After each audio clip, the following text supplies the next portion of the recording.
Well, guys, I'm excited to continue this series that we're in, all about Esther.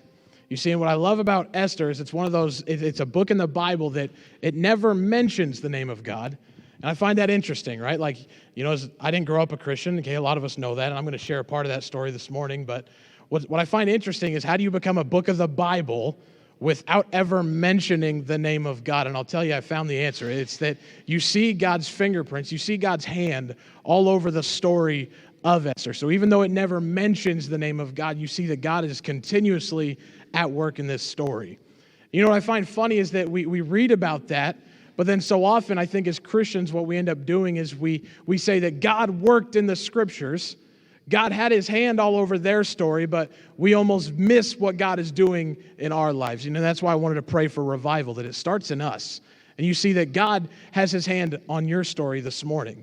Maybe you don't see it, maybe you don't have that feeling, or maybe the story that you're writing, it doesn't say that God has his hand on your life, but I want to tell you that he does.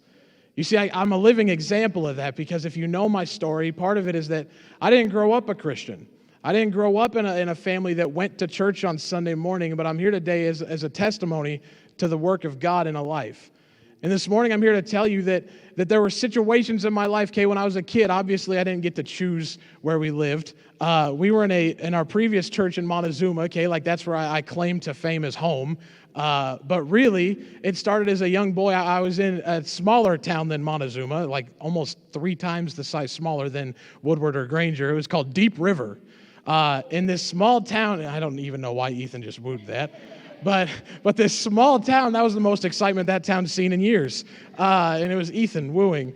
But this small town in Deep River, Iowa, it was a small town that, there were almost arguably as many dogs and cats that there were people in the town, and half of them were strays. I just remember I'd, ride my bike up to the bus stop, and it was the type of small town that you could ride your bike to the bus stop, and you would leave your bike there knowing that it was, at somebody's house, and you just left it there. And so I remember I would ride my bike up to this bus stop. This has nothing to do with what I'm talking about. This came to my mind. But I'd ride my bike up to this bus stop, and it was such a small town that, nowadays, we got bike locks, and, we have things that help keep your bike safe. This is such a small town that, I would know if my bike was stolen by somebody because I would see them riding it. There were 3 blocks, and so, I would have known. But this small town, I remember growing up in Deep River, and it was such a small town, it still is, that actually we ended up having to move out of the town because the local school shut down. I grew up in a class size of 8. And picture this, there were 2 of girls, and by that math, there was 1 girl for every 4 boys. And so the fights were endless, we all fought over the 2 girls. But I remember as a kid, right, that it was such a small town in Deep River that we ended up having to move to Montezuma. And so we moved out of Deep River when the school shut down. We moved to Montezuma, and Montezuma is also a small town, and similar to Woodward Granger, there were family names that had been in the community for ever. And so I always joked and called our family, the Cops, a transplant. So we just ended up in Montezuma because of circumstances. And I remember I was in 5th grade going into 6th, and this was a pivotal moment in my life. And I remember I was so angry at my mom and my dad because they said, you know what, Steve, we're moving to Montezuma. Because when Deep River shut down, we had 2 choices really. You either went to North English, which was a town pretty much 15 minutes the other way, or you went to Montezuma, which was 15 minutes the other way. And I remember as a young boy, my parents sat me down, and my sister, they took all the kids that were graduating out of the school, they took them to Montezuma and Evie, they let them tour it and see it. And I remember as a young boy, I was so mad at my parents when they sat me down and told me that we were going to Montezuma. I'm like, no, you don't understand. All 7 of my friends are going to EV. I just feel the funniness in even saying that, but I'm like, all 7 of my classmates are going the other way. And I was so angry at my mom and my dad. And I remember, fast forward in the story, we moved to Montezuma, they didn't care. And so now we're in Montezuma, and then we ended up moving into a local pastor next door. It ended up being Todd Jones and the Jones family. So in this story, what I want you to see is that, man, sometimes we get so angry at different situations. Maybe you feel like you're angry at a situation that you're going through in life. What I want you to understand is that God is working behind the scenes, whether you see it or not. In that moment, I remember I went to Montezuma and I hated it my first year. I didn't hate living next to the Joneses, but I remember I went to the school and I didn't know anybody. I remember I went home and I cried the first day of school. I said, Mom, I'm never going to make a friend. There's like 40 kids. There was like 27. But I remember I was like, Mom, there's so many kids. I'm never going to find a friend. I only know those 7 kids. And I remember I was so angry. I went home crying. I was a 6th grader. I'm embarrassed I'm telling you this, but I went home crying. I was so angry. And then fast forward, I end up going to the church. I meet the Joneses. I end up going to the youth group. I met the youth pastor. And then I'm here today to tell you that God knew what he was doing when my family moved from Deep River to Montezuma. I may have went home crying, upset about the situation, but God had a plan, and he was working it out whether I saw it or not. And you're going to see that in the story of Esther this morning. You see, last week, if you remember, we left off in our story, and what had taken place was that Esther had just agreed to try to help the Jews. Remember, Mordecai had come to Esther, and he says, we need your help. They're going to plan to kill all of the Jews. And Haman, he had tricked King Xerxes into this plan that he had wrote into decree that he was going to kill all of the Jews. He had agreed that he said, on this date, we're going to allow you to completely kill, destroy, and annihilate the Jewish population. And it was all because Mordecai, he was hated by Haman, the guy who had tricked King Xerxes into signing this decree. You see, but really Haman, he was only interested in killing the Jews because he wanted to kill Mordecai. And so what Mordecai does is he knew that Esther had become queen. Mordecai helped get her up into her position in that time. And so he goes to her as the queen, and he says, you need to go to the king. You have to, because otherwise our people are going to die. And he goes as far to even say, like, don't think just because you're in the king's household that you're going to survive. Word's going to get out that you're a Jew and you're going to be murdered too.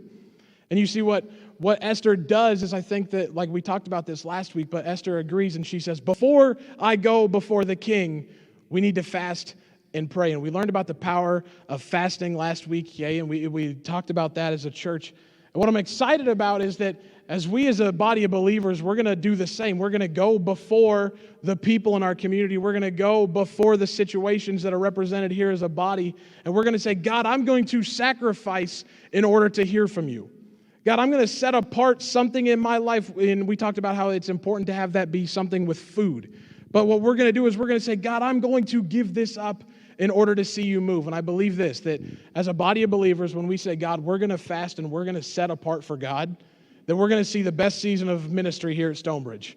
We're going to have the best season that we've ever had, because when we say, God, we're putting you first, that's when God is going to respond. And we're going to see that in the story of Esther.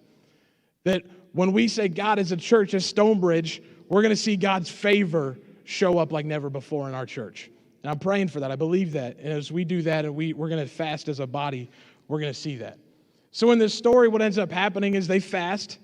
And then Esther, she goes before the king. And she was nervous, okay? And she had every right to be, because Esther was nervous before going to the king, because the king had the rights in that time frame. It was just a weird time, okay? But the king, what he could do is he could kill anybody who approached him without being summoned.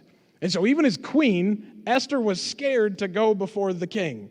So Esther, as she's walking into that room, I can just imagine, right? Like, she's like, they've fasted, they've prayed, they know that, like, God is working on their behalf. What ends up happening is she approaches the king. He holds up his scepter to it. It's like almost in a movie, guys. Like, the scriptures are like crazy. And the king, he holds up this scepter to her, which allowed her to talk and tell her that you're not going to die for approaching me. Like, I just can't picture this. But the king, he holds up the scepter, and Esther walks in, and she makes this request, right? Like, and if it's me, okay, I like to envision myself in this story. What I see is that I'm Esther, and I'm approaching the king after my people have fasted. I've fasted. I'm praying that we're going to be delivered. And then she does something funny. She doesn't ask for the deliverance of the Jews, but she asks for the king and for Haman to attend a feast. And what we see is that she asks him to attend a feast. And so King Xerxes, he honors the request. He says, okay, we will go to this feast. And then he summons for Haman to show up. And they both go to attend this feast. And here's where we're going to pick up the story in Esther chapter 5, verses 9 through 13. It says this: Haman was a happy man as he left the banquet. Okay, so what we just talked about is that Esther had invited the king and Haman to this feast. They go to the feast, and then the king asks Esther finally after the feast, he says, well, what is it that you really wanted? because Esther says that, but when they come to the feast, when we hold this, that Esther says, then I will present you my request. You see, Esther had figured out like the key to a man's heart, right? Like you feed him and then like they're more willing to, right? It's like when you're a kid and you're like asking, oh, can that friend come and stay the night? Like you have the friend go, right? Because you know mom's going to tell you no, but if the friend asks, like you're just trying to set up the situation for the answer that you want. Okay, Esther had this figured out. Esther, they had the banquet, and she says that at the banquet, I'll ask you what I really need. And she asks him, okay, attend another feast tomorrow. And this is what happens after that first feast. Haman was a happy man as he left the banquet. But when he saw that Mordecai was sitting at the palace gate, not standing up or trembling nervously before him, Haman became furious. However, he restrained himself and he went on home. And then Haman gathered together his friends and Zeresh, his wife, and he boasted to them about his great wealth and his many children. He bragged about the honors the king had given him and how he had been promoted over all the other nobles and officials. And then Haman added, and that's not all. Queen Esther invited only me and the king himself to the banquet she prepared for us. And she's invited me to dine with her and the king again tomorrow. And then he added, okay, this is sobering. Then he added, but this is all worth nothing as long as I see Mordecai the Jew just sitting there at the palace gate. You see, and this passage brings up an important principle that I think me and you need to understand this morning. You see, Haman had it all. Humanly speaking, Haman was second in command over the kingdom at that point. Haman is sitting there. He's with the king. He's with the queen. He is at their right hand. It says that in that scripture, he's bragging to his friends about how wealthy he is, about his full family, about how he has lots of kids. Humanly speaking, Haman had everything, but it wasn't enough. You see, and that's what greed does to me and you. None of it was enough. He says himself, but this is all worth nothing as long as I see Mordecai the Jew just sitting there at the palace gate. You see here how much he really does hate Mordecai. And it's funny to me that he hates an entire population all because of this one man. And it's because really what this is he doesn't just hate Mordecai. He hates the fact that Mordecai doesn't have that same respect for him. You see that Mordecai, he was so faithful to his God that he wasn't going to worship the man that he was supposed to humanly. Mordecai in this story, he stands the test of time. He doesn't bow down and worship Haman like he's humanly supposed to because he says, no, I serve God, the only real king. And Haman, he has this bitterness and this hate develop in him that he hates Mordecai so much. And because of that, he then hates the rest of the Jews. And what I believe happens is in this story, what we see is that he had allowed this greed, this pride to take root in his heart. You see, me and you, we have to be careful not to let greed into our lives. I think it's easy for us to read a story like this and we're like, well, Steve, I don't expect people to bow down before me. Like, I don't expect the palm branches being waved at me while I walk through, right? Like, it's easy for us to read this story and say, oh, well, I'm not that bad. But man, how easy is it for us to allow greed or pride to take root in our hearts when we're not careful? Man, like, we're in a situation right now where like the economy is what it is and like inflation is rising and it's easy for us to hang on to what we have. It's easy for us to say, man, like I need to be careful. I need to hang on. I need to be important. I need to take care of me. It's easy for us to allow that greed to so easily creep in. You see, but what happens is that greed then ends up giving root into even more evil. You see, the problem with greed is it always leaves you wanting more. Haman in this story, he's sitting with the king, he's sitting with the queen, he's talking to his friends and his family about how wealthy he is, about how many kids he has, but he says that yet it's still not enough. And that's this problem with greed, is that if me and you aren't careful, we're never going to be satisfied. If me and you aren't careful, we end up being greedy, we end up getting into this similar situation where we're always left wanting more. You see, but Haman's wife, we don't have time to read all of it, you see, but Haman's wife and his friends, they give him this idea. They say, you know what? We got it for you, buddy. Why don't you just make a 75-foot gallows to hang Mordecai on? We'll just put that up there, and then you can sit there and you can have your victory, because if you really hate him so much, then you could just hang him, and then it'll be a testimony to who you are and that people need to bow down and worship you. And I can just picture this, right? Like Haman, as he's sitting there, he's already had the feast. He's already had all the people talking to him about how awesome he is. And he's like, you know what? You're right. It's like, man, you're right. We should put that up and we should get him hung. And then I'll be even better. And then my problems will all go away. You You see, this is what greed does to us. It sells us this lie that if you just can get this, then you'll be fixed. If you can just attain that amount of wealth, then you'll be happy. And the problem is it never ends up being enough. You see, Haman went to bed that night thinking that he had finally figured it out. He went to bed that night thinking that, you know what, I got the plan. And he orders for them to put up the gallows, and we're going to see what happens in the rest of the story. But you see, Haman, he had figured out that he was going to finally destroy Mordecai and the Jews. But the lesson that Haman was about to learn is the one that me and you need to understand this morning, is that hope in ourselves leads to destruction, but hope in God leads to victory. You see, this morning, if you put your hope in yourself, I'm telling you, you will fail and fail and fail. I stand up here today, I'm not perfect, right? As a pastor, I struggle. I have situations in my life that I have to go to God for grace for. I have to keep my hope in God. Because if I put my hope in myself, I know that I'm going to mess up. I know that I'm going to fail. As leading like the teenagers in this church, I know that if I put their hope in me, I'm going to fail. I have to make sure that their hope is found in God, not in me. Because when our hope is in God, it leads to victory, and that's what we're going to see in this story. Scripture puts it this way in Proverbs 16:18. Pride goes before destruction, and haughtiness before a fall. And we're going to see quite the fall this morning. It's a sobering thought, isn't it? How many of us are guilty of pride every single day? Man, so many of us, we get into situations where we say, no, I got this figured out. I don't need to put God in this story. I don't need to have God intervene on my behalf because I've got this figured out. And so many of us, we get guilty of pride. And you're going to see that in this story, that what ends up happening is pride goes before destruction and haughtiness before a fall. That same night that Haman went to bed thinking that he had won, that he had conquered, he had figured it out that he was going to kill Mordecai and the Jews, God was intervening. You see, that very same night after the feast, what ends up happening is, I'm going to summarize it. We don't have time to read it. But in Esther chapter 6, we see that King Xerxes, after the feast, it says that he couldn't sleep. That he's laying in bed, and like my wife, like she resonates with this, okay? Like she's like the type that it takes her an hour and a half just to like go to sleep, and it takes me about 3 seconds.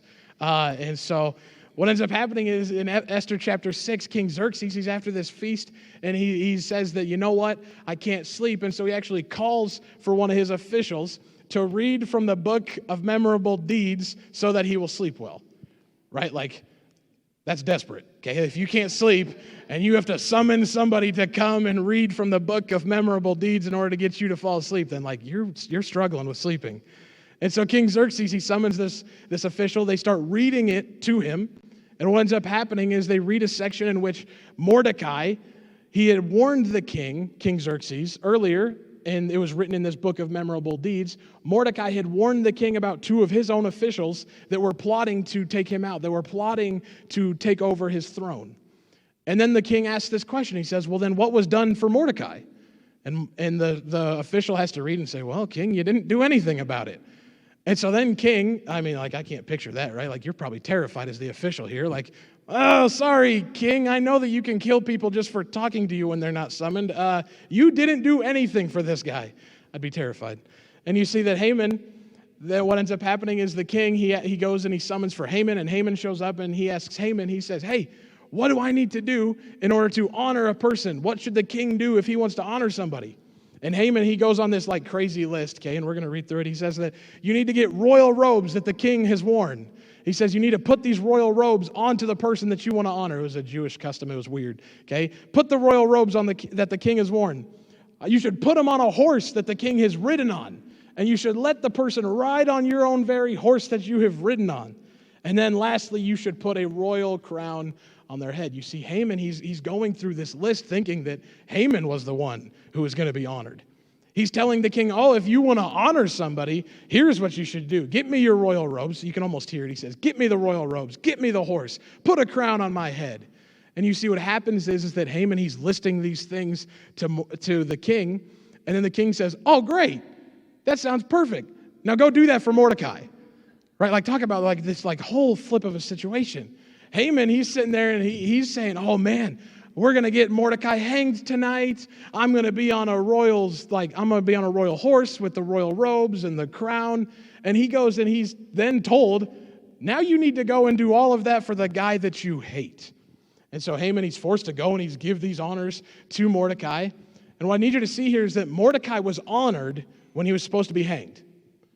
God shows up when we don't expect him to. You see, in the situation that you're struggling with, what I need you to understand is that maybe you're right at the end of the rope. Maybe you're ready to throw in the towel and say, you know what, Steve, I give up on faith. I can't pray that God is going to show up for other people because he hasn't shown up in my life. What I need you to do is, I need to challenge you with this, is not to give up hope in God. Because what ends up happening in this story is that Mordecai, when he was at the end, the brink of his life, he was about to be hanged in the morning. Right before he's hanged, he's honored. And you see what ends up happening is Mordecai, he's given the robe, he's given the horse, he's given the crown, and he rides, and he's honored in this story. Can I tell you that God's not done with you yet? It's when Mordecai was about to be hung that God steps in and changes the outcome of his situation. Man, my question for you this morning is, what if you were just on one last prayer that you needed God to answer? My challenge to you is to pray it. Because what you're going to see is that God's going to show up and he's going to change that outcome for you. Some of you feel like maybe you're at the end. Maybe you're done and you're ready to throw in the towel and give up. My challenge to you is to keep your hope in God. Because just like we said, when you hope in yourself, it leads to destruction. But when you hope in yourself, or when you hope in God, what ends up happening is it leads to victory. And that's my prayer for you this morning. Remember, Haman and King Xerxes, they were still going to attend the second feast. You see that in this story, Mordecai, he wasn't hung, that he was honored. And then what ends up happening is that then we fast forward the next night, Esther has prepared another feast. And so Esther, in chapter 7, verses 1 through 10, is where we're going to pick up the story. It says, so the king and Haman went to Queen Esther's banquet. And on this second occasion, while they were drinking wine, the king again said to Esther, tell me what you want, Queen Esther. What is your request? I will give it to you, even if it is half the kingdom. And Queen Esther replied, if I have found favor with the king, and if it pleases the king to grant my request, like you can just hear this, right? It's so childish to me. It's so funny. It's like, oh, mom, if it makes you happy, oh, if you do this, oh, then I will do, like you can just hear this bartering. And he says that, and the lives of my people will be, that I ask that my life and the lives of my people will be spared. For my people and I have been sold to those who would kill, slaughter, and annihilate us. And if we had merely been sold as slaves, I could remain quiet, for that would be too trivial a matter to warrant disturbing the king. Who would do such a thing? King Xerxes demanded. Who would be so presumptuous as to touch you? And Esther replied, this wicked Haman is our adversary and our enemy. Haman grew pale with fright before the king and queen. And then the king jumped to his feet in a rage, and he went out into the palace garden. Haman, however, stayed behind to plead for his life with Queen Esther, for he knew that the king intended to kill him. And in despair, he fell on the couch where Queen Esther was reclining, just as the king was returning from the palace garden. And the king explained, will he even assault the queen right here in the palace before my very eyes? And as soon as the king spoke, his attendants covered Haman's face, signaling his doom. And then Harbona, one of the eunuchs in attendance on the king, said, the gallows that Haman has prepared for Mordecai, whose word saved the king, is standing at Haman's house, 75 feet high. And the king said, hang him on that. So they hanged Haman on the gallows that he had prepared for Mordecai, and the king's anger subsided. So, a lot just took place. We're at the feast, the second feast. And what ends up happening is Esther finally makes the request to the king. She says, king, if it would honor you, if it pleases you, please save me and my people. Because the traitor, and it was like almost in a soap opera, right? Like I can just picture the dramatic music, the da-da-da, it was Haman the whole time, right? And so it's this traitor and Haman, and what ends up happening is Haman, he goes from this place of greed, this place of victory that he had thought that he had, and he ends up being hung on the same gallows that he had prepared for Mordecai, the Jew. You see, but here's the situation is everything seems great, right? But just like in a true soap opera, okay, things are not perfect yet. So Haman is hung, but Mordecai and Esther are still in fear for their lives because the king has not canceled the issued decree. Because what ends up happening is when the king has issued a decree, they're not able to just take it back. Because it was written down and sent out to the Jewish population, and it was sent out to the officials, that the king couldn't just say, hey, JK, never mind. But what ended up having to happen is that he had to send out another decree. And so what he does is he takes Mordecai, the guy who it says that he had saved him, whose words actually saved the king, he makes him then his second in command. He puts Mordecai in the place of Haman, and the king ends up taking Mordecai and Esther, and they issue a second decree that ends up saving the entire Jewish population. Esther and Mordecai had finally done it. they had saved their people. The person that was out to kill Mordecai the entire time is gone. They've issued the decree, and now the Jewish people are saved. You see, God may not be mentioned in this story at all, but you see his hand all throughout it. Okay, if you look at the situation where Esther, being a Jew in the first place, was named queen. Okay, God was orchestrating that deal. Esther being shown favor when she had approached the king. God was working. The people prayed, they fasted, and then God showed up. The sleepless night when King Xerxes, he couldn't sleep after the feast, and then it was in that moment that he was reminded of Mordecai's deed. Man, God was working in this story. See, these are just a few examples of God's hand at work in the story, but if we're not careful, then we begin to believe what society's telling us, right? Even in Scripture, we believe, like if we're not careful in our own lives, we begin to believe what the world is telling us is, oh, it's just coincidence, Steve. Oh, you see, even though I'm a Christian, right, like we confuse coincidences with the hand of God. I think that we confuse God's sovereignty with coincidence. It's easy for me. Okay, in the moment, I shared my story about how I was so angry. I remember I'd go home crying to my family about that situation that I was in. But now looking back, like 10 plus years later, I'm able to see God's hand, his sovereignty moving in that situation. But if we're not careful, it's easy for us in our own lives to say, oh man, yes, that did happen to work out. Yeah, Steve, I hear it all the time, right? Like I'll tell the youth kids, like, man, when you pray, God shows up. And so then I ask them afterwards, I'm like, hey, you prayed? Whatever happened? And then they'll tell me, they'll be like, oh man, like we prayed. Yeah, I guess it worked out. You're right. I don't know. And I'm like, oh, so like you're just going to forget about the fact that I told you that when you pray, God shows up. And they're like, oh, I guess you're right. Like God did. And I'm like, yes, that's exactly what this is. You see, too often I think that we get in that same mindset. We live lives that no longer are we saying, oh man, God showed up on my behalf because I prayed. We say, oh, well, it probably just happened because it happened. And we accredit it to life. You see, it's scary for us as Christians when we start to confuse God's sovereignty with coincidence. We have to be a body that says, no, we prayed and we saw God show up. And I think you see that all throughout Esther's story. This morning, I want to give you 3 lessons to learn from Esther's story. Number 1 is that you have to forgive your past. You see, some of us this morning, we approach God with this view that maybe we go to God and we say, you know what? I'm too broken. I'm damaged goods. God, how could you possibly want to show up in my situation? You don't know me. It's easy for us to go to God and we begin to disqualify ourselves. Man, if you look at the story of Esther, she had a past. Esther grew up a Jew. And in this kingdom, the Jews, like we see throughout the story, they were hated. They were plotted against. They were going to be killed and annihilated, the scripture says. But even further back in her story, that we didn't read this morning, but Mordecai, he was a cousin to her. Mordecai had raised Esther as a young girl because she was fatherless and motherless. You see that Esther went from being an orphan to being ordained as a queen in this kingdom. See, me and you, like we view these situations and we begin to, like when we give our hearts to the Lord and we say, God, I'm going to surrender to you. God, I want to see you move. Sometimes we even accept the freedom that God offers us, but then we don't forgive our own past.